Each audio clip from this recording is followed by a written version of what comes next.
Hello, welcome to Book Obsession. I'm Ashley Gunn. Today's book review will be on The Knocked Up Plan by Lauren Blakely, and I absolutely loved this book. I've read some of Lauren Blakely's books before, and I've even reviewed one or two of them, I'm not really sure. Anyways, I loved this book. Wouldn't change a single thing about it.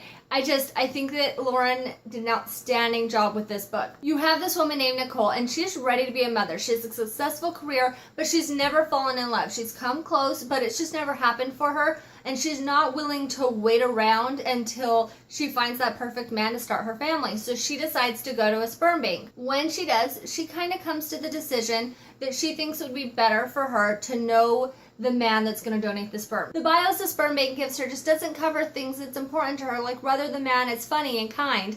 And so while she's trying to figure out how she's going to choose the father, she realizes there's this man, Ryder, that she's known for a while and works with him, and he would be a perfect candidate. Not only that, but he has commitment issues, so as far as she's concerned, that makes him even better because it's less likely that he's going to try and force his way into her life. One of my favorite scenes that Lauren wrote in this book is when Nicole asks Ryder for a deposit, basically. Ryder's going to think about it for a couple days and come back to Nicole, and he's basically going to suggest, why don't we just sleep together instead of doing it in a clinical way? Let's see if we have a baby that way. The reason I love the way that Lauren wrote it was because Nicole was interested in Ryder physically, and Ryder the same with Nicole. So it wasn't like a sacrifice for the baby or because of financial obstacles. It was legitimately the two of us are really interested in each other, and if I'm going to give you a deposit anyways, then why don't we just go about it this way? I thought that was one of the best things about this book because I've read books similar to this before, and typically, you know, the guy just wants to sleep with the girl and the girl's sacrificing for the better of getting pregnant. It just doesn't feel right. It feels fake, and as silly as it sounds, when you're reading a book, you don't want to come across a part where you're just like, the author had to stick something in here and this is what they came up with. The way Lauren did it, I thought was fantastic. Okay, so Lauren typically writes very erotic books, and this is not any different than that. However, for me, this was the perfect balance of romance and erotic. I'm not really sure that I would have enjoyed it as much if there was really any more erotic scenes.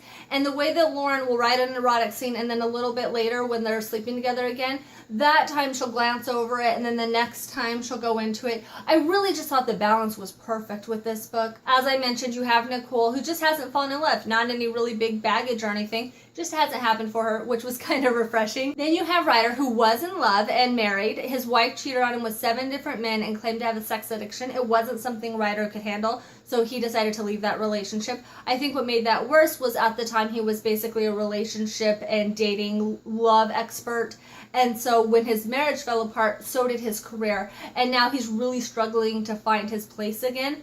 And so when this all comes together, Nicole's ready for her family, Ryder has no interest in it, and then their story, oh my heavens, just got so much better. Because instead of Lauren making it where they fall in love while they're sleeping together or while they're trying to have this baby, she writes this other part of the story where Ryder is trying to write a column for his struggling career, and it's about these perfect dates. And so because of the fact that he's helping Nicole out and getting pregnant, Nicole's going to return the favor in kind of a weird way and go on these dates with Ryder so that it's easier for him to write the columns about these things. Plus, he doesn't have to find dates for each one of them. And through the process of going on all these dates and dinners, and on top of that, trying to get pregnant, they come together. It was a beautiful, beautiful story. I love the way that Lauren wrote this, and the ending's perfect. I cannot say enough positive things about this. I bought this book from Amazon. The Kindle edition was $4 completely and 100% worth the $4. Lauren Blakely just outdid herself on this book. I couldn't recommend it enough. And honestly, I've liked Lauren's books before, but after this, I think I'll be craving them. Incredibly well done. If you like this review, go ahead and like it. If you have any questions or comments, leave that down below. And if you want my reviews every week, subscribe. Thank you all for joining me. I'll see you again soon.